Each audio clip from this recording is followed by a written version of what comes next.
millonario entra a un restaurante y se congela al ver a su exesposa embarazada, sirviendo mesas. Y antes de empezar, comenta en qué ciudad te encuentras y la próxima historia se desarrollará allí. Suscríbete al canal, comparte el video, dale like al video, esto ayuda a que el canal crezca. Míralo hasta el final porque hoy os voy a contar una historia sorprendente. Ella temblaba sosteniendo el plato con ambas manos, la barriga de 7 meses pesando en la espalda cuando vio quién estaba en la mesa. No esperaba que la exesposa a la que había echado de casa estuviera allí sirviendo a él y a la nueva novia. La lluvia golpeaba fuerte en las ventanas del restaurante La Belle Époque cuando Carlos Almeida empujó la puerta de vidrio y entró sacudiendo el paraguas caro. Había llegado 20 minutos tarde a la cena que había marcado con Camila, su novia desde hacía 6 meses. A los 38 años, Carlos era el tipo de hombre que llamaba la atención en cualquier lugar: traje italiano impecable, reloj suizo carísimo y esa postura arrogante de quien siempre lo tuvo todo en la vida sin necesidad de sudar por nada. Perdón por la demora, amor, dijo, besando a Camila en la mejilla mientras se sentaba en la mesa reservada con vista a la ciudad. La reunión con los japoneses se extendió más de lo esperado. Cerramos un contrato de 8 millones. Camila sonrió de esa manera que a él le gustaba, toda producida con un vestido rojo ajustado y el cabello perfectamente arreglado. Ella era modelo, 26 años, exactamente el tipo de mujer que combinaba con el estilo de vida que Carlos llevaba. Fiestas exclusivas, viajes internacionales, autos importados, todo lo que el dinero podía comprar. Eres increíble, mi amor, dijo ella, pasando la mano por su brazo. Por eso te amo, siempre enfocado en el éxito. Carlos se acomodó en la silla, satisfecho consigo mismo. Su empresa de importación y exportación había crecido absurdamente en los últimos 2 años. Después del divorcio, se había lanzado de lleno al trabajo, construyendo un imperio que ahora rendía más de 2 millones al mes. Era como si cada contrato cerrado, cada millón que entraba en la cuenta, fuera una forma de probarse a sí mismo que había tomado la decisión correcta. Mesero, llamó, chasqueando los dedos como siempre hacía. Traigan el menú degustación y una botella de Chateau Margaux 2010. Camila rió, impresionada como siempre quedaba con los gastos de él. Carlos, ese vino cuesta 3.000 reales la botella. ¿Y qué? La vida es para vivirla, ¿no? El dinero sirve para eso mismo. Ellos estaban conversando sobre el viaje que harían a Miami el fin de semana cuando una camarera se acercó a la mesa. Carlos ni levantó los ojos, seguía hablando sobre los hoteles 5 estrellas que había reservado, pero algo hizo que se detuviera a mitad de la frase. Tal vez fue la manera vacilante en que la persona se acercó, o tal vez fue un sexto sentido que lo alertó del peligro. Cuando levantó la vista, el mundo simplemente se detuvo. Era Isadora, su exesposa, la mujer a la que había amado locamente durante 5 años y odiado profundamente durante otros 2. Ella estaba allí parada al lado de la mesa, vistiendo el uniforme elegante del restaurante, sosteniendo una tablet para anotar pedidos con las manos que él recordaba perfectamente haber besado 1000 veces. Pero lo que más lo sorprendió no fue verla trabajando como camarera, fue el hecho de que estaba embarazada. Muy embarazada. La barriga redonda era imposible de ocultar, incluso con el uniforme ancho que llevaba. Debía estar de unos 7 meses, tal vez 8. Buenas noches, dijo Isadora con la voz baja, evitando mirarlo directamente. ¿Puedo anotar el pedido? Carlos se quedó mudo, literalmente sin palabras. Era como si alguien le hubiera dado un puñetazo en el estómago y le hubiera sacado todo el aire de los pulmones. Isadora, allí embarazada, trabajando como camarera en el restaurante más caro de la ciudad, el mismo restaurante donde habían celebrado el primer aniversario de matrimonio. Carlos, Camila tocó su brazo, notando que algo andaba mal. ¿La conoces? Él intentó responder, pero las palabras no salían. Sus ojos no podían apartarse de la barriga de Isadora, de la forma en que se apoyaba discretamente en una pierna, del cansancio que era visible en su rostro, incluso con el maquillaje ligero que usaba. Isadora también estaba luchando por mantener la compostura. Sus manos temblaban ligeramente mientras sostenía la tablet y Carlos podía ver que estaba haciendo un esfuerzo sobrehumano para no derrumbarse allí mismo. Como la conocía bien, siempre había sido así, demasiado orgullosa para mostrar debilidad, demasiado fuerte para pedir ayuda. ¿Ya decidieron qué van a querer?, preguntó ella nuevamente, esta vez mirando rápidamente a Carlos antes de desviar la mirada.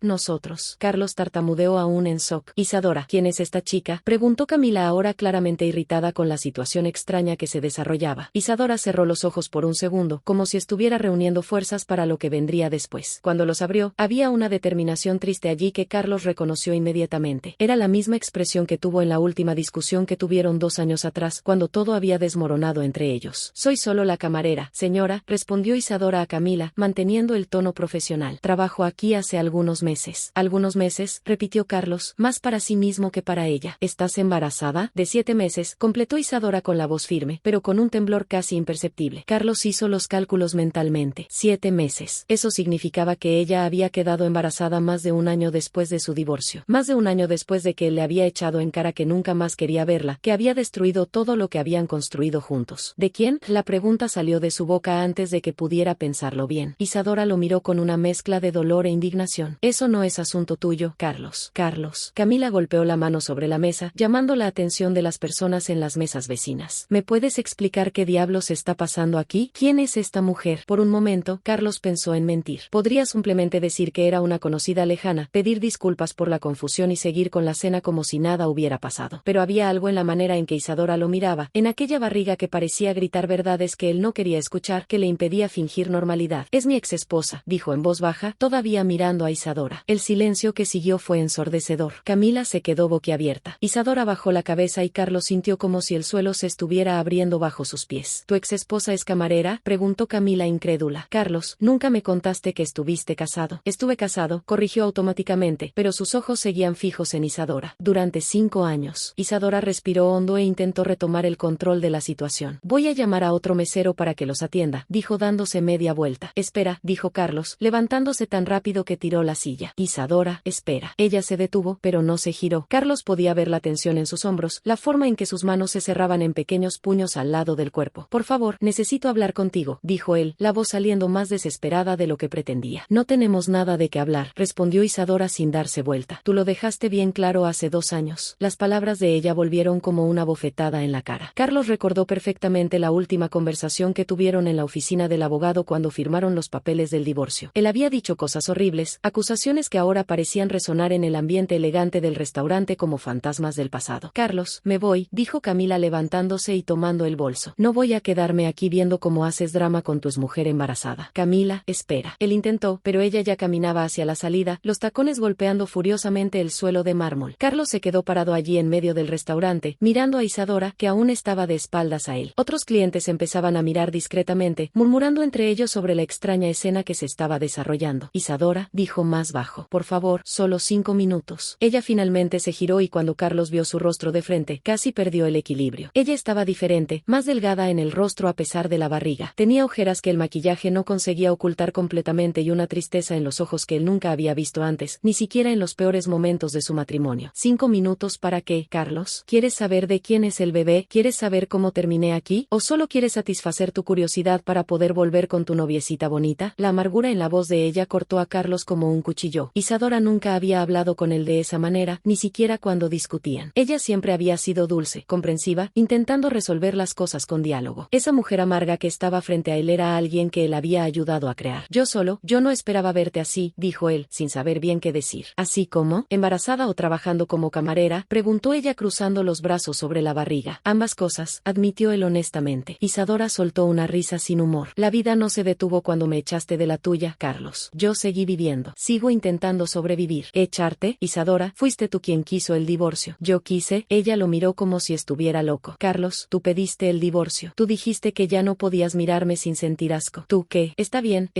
interrumpió él, notando que estaban llamando demasiado la atención. No vamos a discutir esto aquí. No vamos a discutir nada en ningún lugar, dijo Isadora acomodándose el delantal. Yo tengo trabajo que hacer y tú tienes una novia a la que correr detrás. Ella no es importante, dijo Carlos sin pensar. ¿No es importante? Isadora repitió incrédula. Carlos, estás aquí con ella. Obviamente es lo suficientemente importante como para traerla a un restaurante de 3.000 reales el plato. Carlos no sabía qué responder. Ella tenía razón y al mismo tiempo no la tenía. Camila era importante en el sentido de que era su novia actual, pero al ver a Isadora allí embarazada y trabajando, se dio cuenta de que nada de lo que había construido en los últimos 2 años tenía el menor sentido. El bebé, empezó a decir mirando de nuevo su barriga. No es tuyo, cortó Isadora adivinando la pregunta. Puedes quedarte tranquilo. No vine aquí para complicarte la vida. No pensé eso, mintió él, porque había pensado exactamente eso por un segundo. Si lo pensaste, y está bien. Siempre fuiste bueno en pensar lo peor de la gente. La frase dolió porque era verdad. Durante el matrimonio, Carlos había desarrollado una paranoia terrible, siempre creyendo que Isadora escondía algo, siempre desconfiando de todo y de todos. Esa desconfianza había sido uno de los factores que destruyó la relación de ellos. Isadora, necesito saber qué te pasó. ¿Cómo terminaste aquí? Terminé aquí porque necesito trabajar para sobrevivir, dijo simplemente. Ya no tengo la vida cómoda que tenía cuando estaba casada contigo. Pero no necesitabas trabajar como camarera. Tú eres licenciada en administración, siempre fuiste inteligente. Ser inteligente no paga las cuentas cuando llevas 2 años desempleada y embarazada de 7 meses, interrumpió ella. Nadie quiere contratar a una mujer embarazada para un cargo administrativo. Carlos sintió el pecho apretarse. Él sabía que Isadora era competente, siempre lo había sido. Durante el matrimonio, ella se encargaba de varias cosas de su empresa, incluso sin tener un cargo oficial. Era organizada, detallista, tenía buenas ideas. Imaginarla siendo rechazada en entrevistas por causa del embarazo lo dejó con rabia de sí mismo. ¿Y el padre del bebé?, preguntó, sabiendo que estaba pisando terreno peligroso. El rostro de Isadora se cerró completamente. Desapareció cuando supo del embarazo. Carlos cerró los puños involuntariamente. La idea de que alguien hubiera abandonado a Isadora embarazada le provocaba una rabia que no esperaba sentir, aún más sabiendo cuánto ella siempre había querido tener hijos, cuánto sufrió durante el matrimonio por no poder quedar embarazada. ¿Qué tipo de hombre hace eso?, murmuró. El tipo que no estaba listo para ser padre, respondió Isadora con voz cansada. No fue culpa de él. Ambos sabíamos que era solo algo casual. ¿Casual?, Carlos repitió sintiendo una punzada extraña en el pecho que no lograba identificar. ¿Celos? ¿Tristeza? ¿Arrepentimiento? Mira, Carlos, realmente necesito volver al trabajo. A mi supervisor no le va a gustar si me ve aquí conversando. ¿Hace cuánto trabajas aquí? 4 meses. Y antes trabajé en otros lugares, tienda, oficina, donde podía, nada que durara mucho. Carlos miró alrededor del restaurante, dándose cuenta por primera vez de lo difícil que era para ella estar de pie tanto tiempo, sirviendo mesas, cargando bandejas, embarazada de 7 meses. Eso no puede ser bueno para el bebé, dijo más para sí mismo. Es mejor que pasar hambre, respondió Isadora secamente. La respuesta fue como un golpe en el estómago de Carlos. Pasar hambre. Isadora estaba corriendo el riesgo de pasar hambre. La mujer a la que él había amado más que a nada en la vida, que dormía a su lado en sábanas de seda y despertaba con el desayuno preparado por la empleada doméstica. Isadora, empezó, pero ella ya se estaba alejando. Adiós, Carlos. Cuida de tu novia. Parecía ser buena persona. Y con eso ella se dio la vuelta y se marchó, dejando a Carlos parado solo en medio del restaurante más caro de la ciudad, rodeado de personas ricas que seguían cenando como si nada hubiera pasado, como si su mundo no acabara de desmoronarse por segunda vez en 2 años. Se quedó allí unos minutos, observando a Isadora atender otras mesas, sirviendo platos que costaban más que su salario semanal. Veía cómo se esforzaba por sonreír a los clientes, cómo disimulaba el cansancio, cómo apoyaba discretamente una mano en la espalda cuando pensaba que nadie la estaba mirando. Cuando finalmente salió del restaurante, Carlos sintió como si estuviera saliendo de un sueño o de una pesadilla. Ya no lo sabía. La lluvia había parado, pero ni siquiera lo notó. Su cabeza estaba demasiado llena, procesando todo lo que había pasado en los últimos 30 minutos. Isadora estaba embarazada, trabajando como camarera, sola, abandonada por el padre del bebé, y él, que un día había prometido cuidarla para siempre, estaba cenando con otra mujer en el mismo lugar donde una vez habían sido felices juntos. En el coche, conduciendo de regreso a casa, Carlos no conseguía dejar de pensar en la expresión cansada en el rostro de Isadora, en la manera en que había evitado mirarlo directamente, como si doliera demasiado, y él sabía que dolía, porque para él también dolía. En los últimos 2 años, Carlos se había convencido de que había superado a Isadora, de que el divorcio había sido lo mejor que podía haber pasado. Había construido una nueva vida, una empresa próspera, relaciones sin compromiso. Creía que era feliz, pero bastaron 30 minutos para que se diera cuenta de que había pasado 2 años enteros huyendo de la verdad de que nunca había dejado de amar a Isadora, la verdad de que todos los millones que ganó, todas las mujeres con las que salió, todos los éxitos que conquistó, fueron solo intentos desesperados de llenar el vacío que ella había dejado. Y ahora ella estaba allí, cargando el hijo de otro hombre, luchando por sobrevivir sola. Y él no sabía qué hacer con toda esa información, con toda esa culpa, con todo ese amor que pensaba haber enterrado. El celular sonó. Era Camila. Carlos, quiero una explicación ahora. Él miró el teléfono, pensó en Isadora sirviendo mesas embarazada de 7 meses y, por primera vez en 2 años, tomó una decisión que no tenía que ver con dinero o éxito. Camila, se acabó. Entre nosotros se acabó, y colgó. Carlos no pegó un ojo en toda la noche, se quedó dando vueltas de un lado a otro en la cama de matrimonio vacía, pensando en aquella barriga, en el rostro cansado de Isadora, en la manera en que ella temblaba cuando lo vio. A las 5 de la mañana desistió de dormir, se dio una ducha fría y fue directo a la oficina. Pero ni los informes de millones de reales conseguían sacarle de la cabeza a su exmujer. Patricia, cancela todo lo que tengo hoy, le dijo a la secretaria en cuanto llegó. Señor, pero hay reunión con los japoneses, vale 8 millones. Cancela todo, inventa que estoy enfermo, lo que sea. Patricia se quedó boquiabierta. En 10 años trabajando para Carlos, nunca lo había visto cancelar una reunión importante así, especialmente no por una mujer. A las 11 de la mañana, Carlos estaba plantado frente al La Belle Époque. El restaurante ni siquiera había abierto todavía, pero alcanzaba a ver movimiento dentro y veía a Isadora organizando mesas lentamente por causa de la barriga, pero aún con ese cuidado que siempre tuvo. Cuando el restaurante abrió, Carlos fue el primero en entrar. Monsieur, el maitre francés sonrió. Un placer. ¿Mesa para cuántos? Mesa para 1, y quiero que me atienda Isadora. El viejo frunció el ceño, extrañado por el pedido específico, pero llevó a Carlos a una mesa en la esquina. A él no le importó que fuera una mala mesa. Hoy no quería mostrarse ante nadie. Isadora apareció 5 minutos después y cuando vio que era él, se detuvo en seco. Carlos vio el conflicto en su rostro. Profesionalmente tenía que atenderlo. Personalmente quería estar en cualquier otro lugar del mundo. ¿Qué quieres aquí, Carlos? Quiero hablar contigo. Estoy trabajando. Entonces finge que estás anotando mi pedido. Isadora suspiró y tomó la tablet, más para tener donde sostener las manos que estaban temblando. Habla ya. ¿Cómo llegaste hasta aquí? ¿Trabajando embarazada de 7 meses en un restaurante? Llegué trabajando trabajando honestamente para no morirme de hambre. ¿Problema, Carlos? No necesitabas estar aquí. Eres inteligente, graduada. ¿Graduada? Ella soltó una risa amarga. ¿Sabes cuántas entrevistas hice en los últimos 2 años? Cientos. ¿Sabes qué pasaba? Llegaba toda arreglada, currículo bonito, hablaba de mi experiencia. Entonces descubrían que llevaba 2 años sin trabajar y divorciada. ¿Y eso importa? Importa mucho. Querían saber por qué una mujer competente había estado 2 años parada. Cuando explicaba que estaba casada y me ocupaba de otras cosas, asumían que no tenía ambición. Carlos nunca había pensado en eso. Para él conseguir empleo siempre había sido fácil. Tenía contactos, dinero, nombre. Nunca se le pasó por la cabeza que para Isadora podía ser diferente. ¿Y cuando quedaste embarazada? Ahí se volvió una pesadilla. Nadie contrata a una embarazada para un buen puesto. Saben que en 2 meses voy a tomar licencia, entonces prefieren contratar a otra persona. Pero eso es un crimen. Es un crimen discriminar en la cara. No es un crimen inventar otras excusas. Carlos sintió rabia. En su mundo, la gente era contratada por competencia. Nunca imaginó que alguien podía ser rechazado por estar embarazada. ¿Y el padre de la criatura? Preguntó, pisando donde sabía que dolía. ¿Cómo se conocieron? El rostro de Isadora se cerró. No quiero hablar de eso. Necesito saber. Tú ya no formas parte de mi vida. Porque yo, Carlos se detuvo. ¿Por qué qué? Porque todavía te amo. Porque no consigo sacarte de la cabeza. Porque verte así me está destruyendo. Pero no consiguió decirlo. Porque me importas, dijo finalmente. ¿Te importo? Isadora casi gritó. Carlos, son 2 años que desapareciste de mi vida. 2 años en los que dejaste claro que no querías volver a verme. Y ahora, ¿por qué me encontraste por casualidad? ¿Te importo? Era verdad. Y dolía. En los 2 años desde el divorcio, Carlos se había esforzado por borrar a Isadora de su vida y lo había conseguido, hasta anteayer. Está bien. Isadora miró alrededor. Vio que otras personas estaban mirando. Te voy a contar rápido porque tengo otras mesas. Se sentó en la punta de la silla, la tablet en las manos como escudo. 6 meses después de nuestro divorcio conocí a Daniel. Ingeniero, empresa de petróleo. Parecía serio. Empezamos a vernos. Carlos sintió una puñalada en el pecho. Saber que Isadora había estado con otro hombre, aunque fuera obvio, dolía más de lo que esperaba. No era nada serio al principio. Yo todavía me estaba recuperando de ti. No quería nada intenso. Él tampoco quería. Pero siguieron casi 1 año. Era cómodo. Me hacía compañía. No me sentía tan sola. Nunca vivimos juntos. Nunca hablamos de futuro. Solo 2 personas haciéndose compañía. Carlos intentó imaginar a Isadora con otro hombre y el estómago se le revolvió. Ella había compartido la cama con otro, había reído con otro, se había desahogado con otro. ¿El embarazo fue planeado? ¿Estás loco? Isadora lo miró como si estuviera mal de la cabeza. Claro que no. Apenas podía mantenerme. ¿Iba a planear un bebé? ¿Cómo pasó entonces? Carlos, no voy a darte detalles de mi vida íntima. Pasó. Anticonceptivo falló. Y cuando se lo contaste, el rostro de Isadora se volvió de piedra. Cuando se lo conté, descubrí qué tipo de hombre era. ¿Qué dijo? Dijo que no estaba listo para ser padre, que nosotros habíamos dejado claro que no era serio, que no podía asumir responsabilidad, que no lo planeó. Desgraciado, murmuró Carlos. No hables así de él, sorprendió Isadora. Fue honesto, no mintió, no me dio vueltas. Dijo que no quería ser padre y desapareció. ¿Y te quedaste tranquila con eso? Me sentí aliviada. Si no quería al bebé, mejor que se fuera antes que quedarse por obligación. ¿Pero no te ayudó? ¿No asumió nada, Carlos? ¿Cómo iba a ayudarme si no quería que el bebé existiera? Dejó claro que si yo decidía tener a la criatura, el problema era mío. La rabia explotó en el pecho de Carlos. Eso es un absurdo. Se acostó contigo. Tiene responsabilidad. La tiene, pero no se puede obligar a nadie. Y sinceramente, prefiero criar a mi hija sola que con un padre por obligación. Hija, el corazón de Carlos se aceleró. ¿Sabes el sexo? Por primera vez, Isadora sonrió de verdad. Es niña. Se va a llamar Sofía. Sofía. Carlos repitió sintiendo algo extraño en el pecho. Nombre bonito, significa sabiduría. Va a necesitar mucha para la vida que tendrá. ¿Qué vida? La sonrisa se desvaneció. Vida difícil. Madre soltera, trabajando en lo que sea, sin casa propia, sin dinero. No es lo que soñaba para mi primera hija. ¿Primera hija? Siempre dijiste que no querías tener hijos. Nunca dije eso. Dije que no quería en aquel momento con los problemas que teníamos, pero siempre quise ser madre. La bomba explotó en la cabeza de Carlos. Durante el último año de matrimonio, cuando discutían todos los días, hablaron sobre hijos varias veces. Carlos pensaba que ella no quería porque no tenía instinto maternal. En realidad, no quería traer un niño al infierno en que se había convertido su matrimonio. No lo sabía. Tú nunca preguntaste de verdad. Asumiste que yo no quería y punto. Isadora, mira, necesito volver al trabajo. Mi jefe está mirando y no está contento. Carlos miró y vio a un tipo calvo, cuarentón, con cara de pocos amigos, observando la mesa de ellos con irritación. ¿Puedo volver mañana para que conversemos más? ¿Para qué? ¿Qué quieres con esto? Quiero ser parte de tu vida otra vez. Isadora lo miró como si estuviera loco. Carlos, tú tienes novia, tienes vida nueva. ¿Por qué quieres ser parte de la mía? Porque nunca dejé de amarte. La tablet casi se le cayó de las manos. Se quedó algunos segundos en silencio, procesando. Tú no me amas. Lo que sientes es culpa. Es diferente. No es culpa. Sí lo es. Me viste en una mala situación y ahora sientes culpa porque crees que podrías haberlo evitado si hubiéramos seguido casados. Pero no es amor, Carlos. No me amas desde hace mucho tiempo. ¿Cómo puedes decir eso? Porque si me amaras, habrías peleado por nuestro matrimonio. Habrías intentado resolver nuestros problemas en lugar de pedir el divorcio. Fuiste tú quien pidió el divorcio. Lo pedí después de que dejaste claro que ya no podías soportarme. Después de que pasaste 3 meses tratándome como si fuera basura. Carlos recordó los últimos meses de matrimonio, las peleas diarias, la paranoia, la manera en que llegaba a casa ya esperando discutir. Ella tenía razón. Él había hecho que la vida de ambos se convirtiera en un infierno, mucho antes de que ella hablara de divorcio. Yo estaba equivocado, completamente equivocado. Lo estabas, pero no se puede volver atrás. No se pueden borrar 2 años. ¿Por qué no? La gente se reconcilia todo el tiempo. Gente que se separó por tonterías, no gente que se destruyó como nosotros. Carlos se quedó callado. Era verdad que se habían destruido. Las peleas, al final, eran salvajes, con ambos diciendo cosas que no tenían vuelta atrás. Y hay otra cosa. Yo ya no soy la misma persona con la que te casaste. Estos 2 años me cambiaron. Tuve que aprender a sobrevivir sola, a luchar por mí, a no depender de nadie. Ya no soy esa mujer que se quedaba en casa esperándote. Me gusta esa versión tuya, dijo Carlos, y se dio cuenta de que era verdad. Había algo en la Isadora de ahora, una fuerza que no recordaba haber visto. No me conoces para saber si te gusta, entonces déjame conocerte de nuevo. Isadora negó con la cabeza. Carlos, necesito enfocarme en mi hija. Ahora necesito darle estabilidad. No tengo tiempo para una relación complicada. No tiene que ser complicada. Todo contigo siempre fue complicado. Le dolió porque era verdad. Carlos siempre había sido intenso, posesivo, celoso. En el matrimonio convertía un problema pequeño en una guerra mundial. Yo cambié. Carlos, fue anteayer que estabas aquí cenando con otra mujer. Literalmente anteayer. Terminé con ella. ¿Por qué? Porque me di cuenta de que nunca te olvidé. Isadora suspiró. Ese no es motivo para terminar con alguien, es motivo para hacer terapia. Carlos rió sin esperarlo. Siempre fuiste directa. Aprendí a hacerlo más todavía. Dame una oportunidad, Isadora. ¿Una oportunidad para qué? Para probar que cambié. Para probar que puedo ser parte de tu vida sin complicarla. Para probar que puedo ser el hombre que mereces. Carlos, no te estoy pidiendo que vuelvas conmigo. No te estoy pidiendo que confíes en mí de inmediato. Solo te estoy pidiendo que me dejes intentarlo. Isadora lo miró y Carlos vio el conflicto en los ojos de ella. Parte quería creer que él había cambiado, pero la parte herida, que pasó 2 años aprendiendo a protegerse, estaba resistiendo. Mi jefe viene hacia aquí. ¿Vas a hacer un pedido de verdad o va a haber problema? Entonces tráeme un filete poco hecho y una coca. Carlos, son las 2 de la tarde. ¿Y qué? Los ricos pueden almorzar a la hora que quieran. Isadora sonrió otra vez. No has cambiado tanto. He cambiado en lo importante, en lo que realmente importa. El jefe llegó a la mesa justo cuando Isadora estaba anotando. ¿Todo bien aquí? Preguntó con tono falsamente educado. Perfecto, respondió Carlos antes de que Isadora hablara. Isadora me estaba explicando los platos del día. Atención de 10 puntos. El hombre miró de Carlos a Isadora, desconfiado, pero no podía quejarse de un cliente elogiando a una empleada. Excelente, Isadora. Después de anotar el pedido, tienes 2 mesas esperando. Ya voy, señor Rodrigo. Cuando el hombre se fue, Isadora miró a Carlos de un modo que él no supo descifrar. Gracias. ¿Por qué? Por no ponerme en una situación incómoda con mi jefe. Isadora, yo nunca haría nada para perjudicarte en el trabajo. Lo hiciste anteayer. Aquella escena con tu novia casi me costó el empleo. Carlos sintió el peso de la culpa. Perdón, no lo pensé. Exacto. Tú no piensas en las consecuencias para los demás. Nunca pensaste. Estoy aprendiendo a pensar. Estoy intentando ser mejor. Voy a traer tu comida. Cuando ella se fue, Carlos se quedó observándola atender otras mesas. Vio cómo sonreía a los clientes, incluso estando cansada. Vio cómo apoyaba la mano en la espalda cuando nadie la miraba, cómo el uniforme estaba ajustado por la barriga. Y por primera vez en 2 años, Carlos se sintió realmente arrepentido. No de haberse divorciado, porque sabía que en ese momento había sido la única salida, sino de haber dejado que las cosas llegaran a ese punto, de no haber luchado más, de haber dejado que el orgullo y los celos destruyeran el amor más importante de su vida. Cuando Isadora trajo la comida, Carlos casi no consiguió comer. Se quedó mirándola trabajar, pensando en todo lo que ella había contado, en todo lo que había pasado mientras él construía su imperio. Ella tenía razón, él sentía culpa, pero también sentía amor, y, por primera vez en la vida, estaba dispuesto a demostrar que podía ser el hombre que ella merecía, aunque eso significara cambiar quién era. El problema era convencer a Isadora de que hablaba en serio, y después de todo lo que ocurrió entre ellos, eso no sería fácil. Pero Carlos nunca había desistido de un desafío importante en su vida, y reconquistar a Isadora era el desafío más importante que había enfrentado. En los días siguientes, Carlos empezó a aparecer en el restaurante con frecuencia. A veces pedía solo un café, otras un plato completo, pero siempre buscaba la mesa de Isadora. Ella intentaba mantener la distancia, siendo profesional, pero no podía evitar notar cómo él realmente parecía diferente. No hacía escenas, no levantaba la voz, no actuaba como el hombre arrogante que ella recordaba. Una tarde, cuando el movimiento estaba más tranquilo, él dijo: Isadora, ¿puedo preguntarte algo personal? Si es rápido, sí. ¿Eres feliz? La pregunta la sorprendió tanto que Isadora no respondió de inmediato. Lo miró, tratando de leer en sus ojos si era solo curiosidad o algo más profundo. Soy resiliente, respondió finalmente. Eso no responde a mi pregunta. Felicidad es un lujo. Yo sobrevivo. Y eso, para mí, ya es suficiente. Carlos apretó los labios, conteniendo la respuesta impulsiva que quería dar. No quería sonar condescendiente. Quiero que tengas más que eso, Isa. Y yo quiero que termines tu comida antes de que se enfríe. Esa noche, Carlos no pudo dormir. La frase de Isadora lo perseguía. Felicidad es un lujo. Yo sobrevivo. Él, que tenía todo lo que el dinero podía comprar, nunca había pensado en la vida en esos términos. Al día siguiente, en lugar de ir directamente a su oficina, pasó por una florería. Compró un ramo sencillo de margaritas, las flores favoritas de Isadora, que él recordaba de los tiempos en que todavía estaban casados. Cuando llegó al restaurante, Isadora lo miró con desconfianza. ¿Qué es eso? Un presente. Para alegrar tu día. Las flores no pagan las cuentas, Carlos. Lo sé, no son para eso. Son porque quiero que recuerdes que mereces algo bonito, aunque sea un gesto pequeño. Isadora tomó las flores con una mezcla de sorpresa y cautela. Eso no cambia nada. No pretendo que cambie. Solo quiero que sepas que pienso en ti, y que, aunque no lo creas, me importas. Ella respiró hondo, dejando el ramo sobre el mostrador. No dijo nada, pero tampoco lo devolvió. Y para Carlos, eso ya era una victoria. Los gestos de Carlos se volvieron cada vez más constantes. A veces eran flores, otras veces un libro que él sabía que a Isadora le gustaría, o simplemente una palabra amable cuando ella estaba agotada. Los compañeros de trabajo comenzaron a notar. Algunos cuchicheaban, otros se reían por lo bajo, pero Isadora intentaba ignorar todo. No quería dar la impresión de que se estaba dejando conquistar. Una noche, al terminar el turno, encontró a Carlos esperándola afuera. ¿Quieres que te lleve a casa? No, gracias. Puedo ir sola. Isa, ya es tarde. No me sentiré tranquilo si caminas sola estas calles a esta hora. Me las arreglé sola por 2 años, Carlos. No necesito guardaespaldas ahora. Él suspiró, abriendo la puerta del auto sin insistir. Está bien. Solo quiero que sepas que si algún día necesitas ayuda, aunque sea mínima, yo estaré aquí. Isadora se detuvo un instante, sorprendida por el tono sincero de su voz, pero enseguida bajó la mirada y siguió caminando. Carlos la observó alejarse, sabiendo que el camino para recuperar su confianza sería largo, pero convencido de que no desistiría. El tiempo pasó y, poco a poco, la presencia de Carlos comenzó a formar parte de la rutina de Isadora. Ella todavía mantenía una barrera, pero ya no lo trataba con frialdad. Una tarde, mientras limpiaba una mesa, él comentó: recuerdo cuando decías que querías abrir tu propio café algún día. Isadora lo miró sorprendida. No pensé que aún recordarías eso. Lo recuerdo todo, Isa. Y sigo creyendo que sería increíble verte liderando un lugar tuyo, con tu estilo, con tu sonrisa en la entrada. Ella se rió suavemente, pero sin alegría. Eso fue antes. Ahora apenas consigo pagar el alquiler. Los sueños no se sostienen con platos sucios. Carlos inclinó la cabeza, con expresión seria. Quizá no, pero no significa que tengas que enterrarlos para siempre. Isadora sacudió la cabeza, intentando no dejarse llevar. No quería alimentar esperanzas, ni en ella ni en él. Pero la forma en que Carlos hablaba, con tanto respeto y sinceridad, la hacía recordar a aquel hombre del que una vez se había enamorado. Una noche lluviosa, el restaurante estaba casi vacío. Isadora se quedó más tiempo del habitual cerrando la caja y organizando el salón. Cuando salió, encontró a Carlos esperándola con un paraguas en la mano. Te dije que no necesitabas hacer esto, murmuró ella. Y yo te dije que no puedo evitar preocuparme por ti, respondió él, extendiéndole el paraguas. Caminaron juntos en silencio bajo la lluvia. El sonido de las gotas golpeando el plástico transparente parecía llenar los espacios que las palabras no podían ocupar. En un momento, Carlos se detuvo. Isa, sé que fallé, sé que no merezco otra oportunidad, pero no puedo negar lo que siento. Te sigo amando. Isadora cerró los ojos, como si esas palabras fueran demasiado pesadas para procesarlas. No digas eso, Carlos. No ahora. Es la verdad. Y la verdad siempre encuentra su camino. Ella respiró hondo y reanudó el paso. Su corazón estaba en guerra consigo mismo, dividido entre la rabia y la nostalgia. Y, aunque no lo admitiera, esas palabras habían encendido algo que había estado adormecido en su interior. Los días siguientes, Isadora trató de mantener distancia emocional, aunque Carlos estuviera cerca. Pero la semilla ya había sido plantada. Cada gesto, cada palabra amable, la hacía cuestionar si de verdad lo había enterrado todo. Una tarde, mientras conversaban en el descanso, él le preguntó: ¿alguna vez pensaste en perdonar, Isa? Ella lo miró fijamente. ¿Perdonar qué? ¿Que me traicionaras? ¿Que destruyeras mi confianza? El perdón no borra cicatrices, Carlos. Lo sé, pero también sé que las cicatrices cuentan historias, y a veces esas historias pueden tener un nuevo capítulo. Isadora apartó la mirada, incómoda con la forma en que él la hacía reflexionar. Deja de intentar convencerme. No somos un libro con final feliz. Tal vez no, pero dime algo, ¿todavía me amas? La pregunta la golpeó de lleno. Sus labios se entreabrieron, pero ninguna palabra salió. El silencio fue la única respuesta, y ese silencio decía mucho más de lo que ella quisiera admitir. Esa noche, en su pequeño departamento, Isadora no pudo dormir. Las palabras de Carlos resonaban en su cabeza una y otra vez. ¿Todavía lo amaba? Se odiaba por no poder responder con un no rotundo. Caminó Caminó por la sala con una taza de té entre las manos, pensando en todo lo que había perdido, pero también en lo que alguna vez habían compartido. La risa, los planes, los abrazos que parecían eternos. Recordó el día en que él la traicionó, el dolor desgarrador que la dejó rota. Esa imagen era suficiente para mantenerla firme. Pero luego venía la otra, la de un hombre que, desde entonces, no había dejado de intentar enmendar sus errores. Se dejó caer en el sofá, con el corazón encogido. No puedo permitir que vuelva a destruirme, susurró para sí misma. Y, sin embargo, había un temblor en su voz que la delataba. Sabía que la vida le estaba poniendo a prueba otra vez. Y esta vez, la decisión no sería sencilla. El fin de semana llegó y, para sorpresa de Isadora, Carlos apareció en la cafetería con una carpeta en la mano. La colocó suavemente sobre la mesa donde ella estaba revisando cuentas. ¿Qué es esto?, preguntó ella con cautela. Un proyecto, respondió él con una sonrisa nerviosa. Al abrirla, Isadora encontró planos, ideas de menú y un esbozo de negocio. En la portada, se leía Café Isadora. Ella lo miró incrédula. ¿Estás loco? ¿De dónde sacaste esto? Lo preparé yo mismo. Estuve pensando, si quieres recuperar tu sueño, no tienes que hacerlo sola. Isadora se quedó en silencio, pasando las hojas lentamente. Cada detalle estaba cuidadosamente pensado, como si hubiera dedicado semanas a ello. No entiendo, Carlos. ¿Por qué harías todo esto? Porque quiero apoyarte, Isa. No para convencerte de que volvamos, sino porque creo en ti. Y porque siempre quise que ese sueño se hiciera realidad. Sus ojos se humedecieron, aunque intentó ocultarlo. Ese gesto había derrumbado aún más los muros que con tanto esfuerzo había levantado. Esa noche, Isadora llevó los planos a su departamento y los dejó sobre la mesa. No pudo evitar repasarlos una y otra vez. Cada idea reflejaba un conocimiento profundo de sus gustos, de su forma de trabajar, de lo que siempre había soñado. Mientras corría los dedos por las páginas, pensó, él todavía me conoce mejor que nadie. Ese pensamiento la estremeció, porque era verdad y porque la hacía sentir vulnerable. Al día siguiente, durante el servicio, Carlos se acercó con cautela. ¿Tuviste tiempo de mirar los planos? Isadora lo miró con seriedad. Sí, están bien hechos. Demasiado bien. Pero no puedo aceptar tu ayuda. ¿Por qué no? No hay condiciones. Isa, es tuyo, solo quiero apoyarte. Porque aceptar tu ayuda es como abrir una puerta que no sé si podré volver a cerrar. Carlos bajó la mirada, derrotado, pero sin rendirse. Lo entiendo. Solo recuerda que, aunque cierres la puerta, yo estaré aquí afuera, esperando. Los días pasaron y la tensión entre ellos crecía. Ni las largas jornadas en la cafetería ni el cansancio lograban silenciar los sentimientos que ambos intentaban negar. Una tarde, mientras limpiaban juntos después de un evento, Carlos rompió el silencio. Isa, no quiero presionarte, pero necesito saber si todavía hay un lugar para mí en tu vida. Ella dejó el paño sobre la barra y lo miró fijamente. ¿De verdad crees que después de todo lo que hiciste puedo simplemente decir que sí? No te pido que digas que sí ahora. Solo te pido una oportunidad de demostrarte que no soy el mismo hombre de antes. Isadora suspiró profundamente, sintiendo el peso de la decisión que se avecinaba. Las oportunidades no se regalan, Carlos, se ganan. Y todavía no estoy segura de que la merezcas. Él asintió en silencio, aceptando sus palabras como un reto. Y en sus ojos, ella vio una determinación que no había visto en mucho tiempo. Una semana después, la cafetería recibió una visita inesperada, un crítico gastronómico reconocido en toda la ciudad. Nadie sabía que vendría, y mucho menos Isadora. El hombre probó varios platos y tomó notas sin levantar la vista. El ambiente estaba cargado de nerviosismo, hasta que finalmente se levantó, se acercó a Isadora y le estrechó la mano. Señora, su cafetería tiene un encanto único. Publicaré una reseña muy positiva. Isadora sintió un nudo en la garganta. Esa reseña podía cambiarlo todo. Cuando el crítico se fue, se dio cuenta de que Carlos había estado observando en silencio desde la esquina, con una sonrisa contenida. Esa noche, él se acercó de nuevo. ¿Ves lo que eres capaz de lograr? No necesitas a nadie para brillar, Isa. Pero si me dejas estar a tu lado, prometo que solo seré un apoyo, nunca un obstáculo. Ella lo escuchó en silencio, sin saber si debía agradecerle o pedirle que se alejara. Porque, aunque sus palabras sonaban sinceras, el miedo a volver a sufrir todavía la paralizaba. Los días siguientes fueron una montaña rusa de emociones para Isadora. La reseña del crítico se publicó en un periódico importante. De la noche a la mañana, la cafetería empezó a llenarse más que nunca. Clientes nuevos llegaban cada día, atraídos por las palabras que destacaban no solo la calidad del café, sino también la calidez del lugar. Isadora se sintió orgullosa, pero también abrumada por la magnitud del cambio. Carlos, sin embargo, estuvo a su lado en cada momento. Se encargaba de organizar mesas, recibir a los clientes y hasta lavar platos si era necesario. Nunca se quejaba, nunca reclamaba nada a cambio. Una noche, mientras cerraban, Isadora lo encontró barriendo el suelo en silencio. Lo observó durante unos segundos y algo en su pecho se agitó. ¿Por qué haces todo esto?, preguntó en voz baja. Él levantó la vista, sudoroso y cansado, pero con una sonrisa sincera. Porque te amo, Isa, y porque esta vez quiero ganarme el derecho a estar en tu vida. Sus palabras la dejaron sin aire. Isadora no respondió de inmediato. Se quedó inmóvil, con el corazón golpeando fuerte en el pecho. No esperaba escuchar esas palabras de nuevo, no después de tanto tiempo y tanto dolor. Carlos dejó la escoba a un lado y se acercó lentamente. No tienes que decir nada ahora. Solo quiero que sepas lo que siento. No busco perdón rápido ni promesas. promesas. Solo quiero demostrarlo día a día. Ella lo miró con lágrimas contenidas, luchando contra la confusión. El problema, Carlos, es que yo también te amo. Y eso es lo que más me asusta. El silencio se hizo pesado entre ellos, hasta que él dio un paso atrás, respetando la distancia. Entonces déjame ganarte de nuevo, Isa. No con palabras, sino con hechos. Ella cerró los ojos, sintiendo que estaba al borde de una decisión que podría cambiar su vida para siempre. La cafetería continuó creciendo, y con cada nuevo cliente, también crecían las responsabilidades. Isadora se volcaba en el trabajo, intentando mantener su mente ocupada y su corazón bajo control. Carlos, por su parte, no fallaba. Siempre estaba presente, siempre dispuesto, siempre paciente. No insistía en hablar de amor, pero cada gesto suyo era una declaración silenciosa. Un día, una mujer entró en la cafetería y pidió hablar con Isadora. Era la misma mujer con la que Carlos la había engañado años atrás. El aire pareció congelarse en ese instante. Vine a aclarar algo, dijo la mujer con un tono frío. Carlos ya no me interesa, pero pensé que deberías saber que él nunca dejó de hablar de ti, ni siquiera cuando estaba conmigo. Isadora sintió un torbellino en el pecho. La confesión era dolorosa y liberadora al mismo tiempo. Miró a Carlos, que permanecía en silencio, con la mirada baja. La mujer se marchó tan rápido como había llegado, dejando tras de sí un silencio incómodo. Los clientes seguían con sus charlas, ajenos a lo que acababa de ocurrir, pero para Isadora todo había cambiado en un instante. Ella respiró hondo y se acercó a Carlos. ¿Es cierto? ¿Siempre hablaste de mí? Él levantó la mirada con honestidad. Sí, porque aunque me equivoqué, nunca dejé de amarte. Tú siempre fuiste mi verdadero hogar. Las lágrimas brotaron de los ojos de Isadora, pero esta vez no eran de dolor, sino de una mezcla confusa de alivio y ternura. Se dio cuenta de que había pasado demasiado tiempo huyendo de sus propios sentimientos. En ese momento, sin decir más, lo abrazó. Un abrazo largo, cargado de años de heridas y silencios, pero también de la esperanza de un nuevo comienzo. Carlos tembló entre sus brazos y susurró: gracias, Isa. No te voy a fallar otra vez. Después de ese día, la relación entre Isadora y Carlos empezó a tomar un nuevo rumbo. No fue un regreso inmediato al pasado, sino una construcción lenta, basada en la confianza y en pequeñas acciones diarias. Él seguía ayudando en la cafetería, pero ahora había algo distinto en sus miradas, en los silencios que compartían, en las sonrisas que escapaban sin querer. Una noche, mientras organizaban las cuentas, Carlos se inclinó hacia ella y dijo en voz baja: ¿sabes? Nunca pensé que tendría una segunda oportunidad contigo. Y cada día me despierto con miedo de perderla. Isadora lo observó, conmovida. No la vas a perder, Carlos. No si sigues siendo el hombre que veo ahora. Él sonrió con un brillo en los ojos que hacía tiempo no mostraba. Fue entonces cuando, por primera vez en muchos años, se besaron. Un beso tímido, suave, pero lleno de significado. Ese beso marcó un antes y un después. No resolvió de inmediato todas las heridas del pasado, pero encendió una llama que ambos habían intentado apagar sin éxito durante demasiado tiempo. Las noches siguientes se llenaron de conversaciones largas, de recuerdos compartidos y de promesas susurradas con cautela. Isadora sentía que, por fin, el peso que había cargado durante años comenzaba a volverse más liviano. Un domingo por la tarde, mientras cerraban la cafetería, Carlos tomó su mano. Isa, quiero que sepas que estoy listo para lo que venga, sea lo que sea. Si quieres que sigamos como amigos, lo acepto. Si quieres intentarlo de nuevo, daré todo de mí. Ella lo miró con una mezcla de ternura y decisión. Ya no quiero huir de lo que siento. Te amo, Carlos. Y creo que estoy lista para empezar de nuevo contigo. Él la abrazó fuerte, como si tuviera miedo de que se desvaneciera entre sus brazos. Y esa vez, Isadora supo que estaban comenzando un nuevo capítulo de su historia. Con el tiempo, la cafetería no solo se convirtió en un negocio exitoso, sino también en el reflejo del nuevo amor de Isadora y Carlos. Cada rincón estaba lleno de recuerdos compartidos, de risas, de proyectos en común. Los clientes percibían la complicidad entre ellos y, sin saber la historia completa, se contagiaban de la calidez que irradiaban juntos. Un día, mientras pintaban una pared para renovar el local, Carlos se detuvo, manchado de pintura, y dijo: ¿te das cuenta? Todo esto es nuestro. No solo el café, sino lo que somos ahora. Isadora lo miró y sonrió con el corazón abierto. Sí, Carlos. Y lo mejor es que lo construimos desde las ruinas. Eso lo hace aún más valioso. Ese día, mientras la luz del atardecer entraba por la ventana, ambos comprendieron que habían cerrado definitivamente las heridas del pasado, y que lo que venía a partir de ahí era, por fin, un futuro en paz. Pasaron los meses, y con ellos llegó una etapa de calma y prosperidad. La cafetería se convirtió en un punto de encuentro para familias, parejas y amigos que buscaban un lugar acogedor, lleno de historias invisibles. Isadora, que antes dudaba de sí misma, ahora caminaba con la frente en alto. Había aprendido que su valor no dependía de los errores de otros, sino de la fuerza con la que había decidido levantarse. Carlos la apoyaba en cada paso, demostrando con hechos que había cambiado. No necesitaba palabras grandilocuentes, su compromiso se reflejaba en su presencia diaria, en cada gesto sencillo. Una tarde, mientras miraban juntos el local lleno de clientes felices, Carlos tomó su mano y dijo en voz baja: Isa, creo que por fin lo logramos. Construimos algo hermoso, dentro y fuera de aquí. Ella lo miró con los ojos brillantes y respondió: sí, Carlos. Y esta vez, no pienso dejar que nada ni nadie nos lo arrebate. Con la llegada del aniversario de la cafetería, Isadora decidió organizar una pequeña celebración para agradecer a todos los que que habían acompañado su camino. Invitó a clientes fieles, vecinos y amigos, llenando el lugar de flores, luces y música suave. Esa noche, mientras levantaba una copa para brindar, sintió una emoción profunda recorriéndole el pecho. Había estado al borde de perderlo todo, incluso a sí misma, y ahora estaba allí, rodeada de amor y esperanza. Carlos, a su lado, tomó la palabra. Quiero agradecer a Isa, porque ella no solo levantó este lugar con sus propias manos, sino que también me devolvió la fe en el amor y en la vida. Sin ella, yo no estaría aquí. Los aplausos llenaron la cafetería, y lágrimas discretas se escaparon de los ojos de Isadora. En ese instante comprendió que no se trataba solo de segundas oportunidades, se trataba de aprender a sanar, a perdonar y a elegir el amor con valentía. Con el paso de los días, Isadora empezó a escribir un diario donde plasmaba cada aprendizaje de su vida. No quería olvidar las lecciones que le habían costado lágrimas, pero también le habían dado fuerza. En una de esas páginas escribió: el dolor me rompió, pero también me reconstruyó. Hoy sé que no soy la misma mujer que un día lloró en silencio. Soy más fuerte, más libre y más dueña de mi destino. Carlos encontró ese cuaderno una mañana, mientras acomodaba algunas cosas. Al leer aquellas palabras, la abrazó con ternura y le susurró: Isa, estoy orgulloso de ti, de todo lo que eres y de todo lo que superaste. Ella sonrió y le acarició el rostro. Gracias, Carlos. Pero quiero que sepas algo, no me salvaste tú, me salvé yo misma. Tú solo me acompañaste en el camino. Él la miró con admiración, comprendiendo que esa era la verdadera esencia de la mujer que amaba. Con el tiempo, Isadora y Carlos decidieron expandir el negocio. Abrieron una segunda cafetería en un barrio cercano, manteniendo la misma esencia acogedora que los había hecho destacar. El éxito fue inmediato, pero para Isadora ya no se trataba solo de números o ganancias. Lo más importante era la oportunidad de inspirar a otras mujeres que, como ella, habían pasado por momentos de dolor y duda. En entrevistas locales, cuando le preguntaban cuál era el secreto de su éxito, siempre respondía con la misma frase: nunca olvides tu valor, aunque otros no lo vean. Tú eres tu mejor inversión. Aquellas palabras empezaron a resonar en muchas personas, y poco a poco Isadora se convirtió en un ejemplo de resiliencia y superación. Carlos la miraba con orgullo, sabiendo que el verdadero renacimiento había sido el de su alma. Ella ya no era la mujer rota de antes, sino alguien que brillaba con luz propia. Una tarde soleada, Isadora decidió volver al parque donde todo había comenzado, aquel en el que había llorado sintiéndose derrotada. Esta vez caminaba erguida, con una paz serena en el corazón. Se sentó en el mismo banco y cerró los ojos por un momento. Ya no sentía el peso del pasado, sino la gratitud de haber transformado el dolor en fuerza. Carlos llegó después y se sentó a su lado. ¿Sabes?, dijo él, este lugar ya no representa tristeza, Isa. Ahora es el símbolo de lo lejos que has llegado. Ella sonrió y apoyó la cabeza en su hombro. Tienes razón, Carlos. Antes vine aquí para llorar, hoy vengo para agradecer. El viento suave movió su cabello y, en silencio, Isadora supo que ese capítulo de su vida estaba completamente cerrado. El futuro le pertenecía, y lo esperaba con esperanza y determinación. Meses después, Isadora fue invitada a dar una charla en una universidad local. El tema era Mujeres emprendedoras y resiliencia. Al principio dudó, pensando que no tenía nada extraordinario que contar. Pero cuando subió al escenario y vio a decenas de jóvenes mirándola con atención, supo que su historia podía sembrar esperanza. Con voz firme, comenzó: hubo un tiempo en el que creí que no valía nada. Permitir que otros me definieran casi me destruyó, pero aprendí que el verdadero poder está en levantarse, incluso cuando todos esperan verte caer. El auditorio estalló en aplausos. Algunas chicas lloraban, otras sonreían con admiración. Isadora entendió entonces que su historia no era solo suya, era un faro para quienes necesitaban recordar que siempre hay un camino de regreso hacia uno mismo. Al terminar la conferencia, varias jóvenes se acercaron a Isadora para agradecerle. Una de ellas, con lágrimas en los ojos, le dijo: escucharla me dio fuerzas. Estaba pensando en abandonar mis sueños, pero ahora sé que no debo rendirme. Isadora la abrazó con cariño y respondió: no te olvides nunca de ti misma. Tu valor no depende de lo que digan los demás, sino de lo que tú creas posible. Ese encuentro la marcó profundamente. Comprendió que compartir su historia era más que un acto de valentía, era un acto de servicio. De regreso a casa, mientras caminaba tomada de la mano de Carlos, le confesó: hoy sentí que todo lo que viví tuvo sentido. Si mi dolor puede ayudar a alguien más, entonces no fue en vano. Carlos sonrió y le besó la frente, orgulloso de la mujer en la que se había convertido. Con el tiempo, Isadora comenzó a recibir invitaciones de diferentes instituciones y organizaciones para contar su experiencia. Aunque al inicio le costaba creer que alguien quisiera escucharla, pronto entendió que su voz tenía un impacto real. Cada charla era una oportunidad de sanar un poco más. Al compartir sus heridas, también las transformaba en puentes hacia los demás. En una ocasión, una mujer mayor se le acercó al final de una ponencia y le dijo: hija, yo pasé lo mismo que tú, pero nunca tuve el valor de hablar. Gracias por poner palabras a lo que tantas callamos. Isadora sintió un nudo en la garganta. Se dio cuenta de que su historia no solo era personal, sino también colectiva. Representaba a muchas que habían sufrido en silencio. Ese día, prometió que seguiría alzando la voz, no solo por ella, sino por todas. Una noche, mientras escribía en su diario, Isadora reflexionó sobre todo lo vivido. Recordó las lágrimas, la humillación, la traición, pero también la fuerza inesperada que había surgido dentro de ella. Ya no soy la misma mujer que un día creyó no tener valor, escribió. Hoy sé que mi historia es mi poder. Carlos entró en la habitación y la encontró sonriendo frente al cuaderno. ¿En qué piensas?, preguntó curioso. En lo lejos que hemos llegado, respondió ella, cerrando suavemente el diario. Antes tenía miedo de mi propia voz. Ahora sé que puede ser un arma de verdad y esperanza. Él la abrazó en silencio. Sabía que las palabras de Isadora ya habían comenzado a transformar vidas, empezando por la suya propia. Unos meses después, la vida de Isadora dio otro giro inesperado. Fue invitada a participar en un programa de televisión local sobre mujeres que habían superado situaciones difíciles. Al principio dudó. La idea de exponerse frente a cámaras le producía nervios, pero recordó todas las veces en que otras se habían sentido inspiradas por ella y aceptó. La entrevista fue un éxito. Su sinceridad y la forma en que relataba su historia con emoción y firmeza conmovieron a miles de espectadores. Al día siguiente, su bandeja de mensajes estaba llena de palabras de aliento. Personas desconocidas le contaban cómo sus palabras habían iluminado sus propios caminos oscuros. Isadora entendió que había encontrado una misión más grande, ser voz para quienes aún no podían hablar. La notoriedad que fue ganando no cambió su esencia. Seguía siendo la misma mujer sencilla, dedicada a su familia y agradecida con cada nuevo amanecer. Sin embargo, también comprendió que ahora tenía una responsabilidad mayor. Sus palabras podían sanar, pero también debían ser cuidadosas para no herir. En una conferencia en una universidad, un estudiante le preguntó, ¿qué fue lo más difícil de todo lo que vivió? Isadora respiró hondo y respondió con honestidad, perdonar, no a los demás, sino a mí misma por haber dudado de mi valor. El auditorio quedó en silencio. Esa frase resonó más que cualquier otra cosa dicha aquella tarde. Con el tiempo, Isadora y Carlos decidieron crear una fundación para apoyar a mujeres en situaciones de violencia y vulnerabilidad. La llamaron Voces Libres. El primer año apenas pudieron ayudar a unas pocas familias, pero la semilla estaba sembrada. Gracias a donaciones y voluntarios, pronto el proyecto creció más de lo que habían imaginado. Cada historia atendida era un recordatorio de por qué habían iniciado aquel camino. No era solo trabajo social, era una forma de honrar las heridas que alguna vez marcaron su vida. Un día, mientras recorría la pequeña oficina de la fundación, Isadora sonrió al ver a varias mujeres reunidas, compartiendo sus experiencias y apoyándose mutuamente. Era como mirarse en un espejo del pasado, pero esta vez con un futuro distinto, lleno de posibilidades. La historia de Isadora llegó incluso a ser publicada en un libro escrito por una periodista que había seguido de cerca su trayectoria. El lanzamiento reunió a personas de todas partes, algunas que jamás había visto, pero que se acercaban a agradecerle con lágrimas en los ojos. Gracias por darme valor, le dijo una joven, estrechando sus manos con fuerza. Isadora respondió emocionada, el valor siempre estuvo en ti, solo necesitabas recordarlo. Aquel día comprendió que su historia ya no le pertenecía solo a ella. Era un legado compartido con todas las mujeres que se negaban a vivir en silencio. Carlos, observándola desde lejos, sintió orgullo. Sabía que la mujer que un día había sido humillada ahora se había convertido en símbolo de fuerza y esperanza. Los años pasaron, pero la determinación de Isadora nunca se apagó. Al contrario, cada obstáculo la hacía más resiliente. Su relación con Carlos también se fortaleció. Habían aprendido a caminar juntos, apoyándose sin dejar de respetar los espacios y sueños individuales. En una cena familiar, su hija mayor le preguntó, «Mamá, ¿cómo lograste no rendirte cuando todo parecía tan difícil?» Isadora sonrió, acariciando el rostro de la niña, y contestó, «Porque entendí que rendirme era darles la razón a quienes querían verme derrotada. Y yo nací para levantarme, no para caer». La familia entera la aplaudió entre risas y lágrimas, celebrando no solo sus palabras, sino la vida que habían construido juntos. En el cierre de un congreso internacional sobre derechos humanos, Isadora fue invitada a dar el discurso principal. De pie frente a cientos de personas, recordó su propio inicio, una mujer humillada, desacreditada y herida. Y ahora, una mujer que inspiraba a miles. «Aprendí que el silencio puede ser un arma de los opresores», dijo con voz firme, «pero cuando lo rompemos, encendemos una llama que ilumina a los demás». El público se levantó para aplaudirla, y en ese instante, Isadora supo que todo su dolor había tenido un propósito. Ya no era víctima, era ejemplo, era voz, era futuro. Y con una sonrisa serena, comprendió que había cumplido su destino.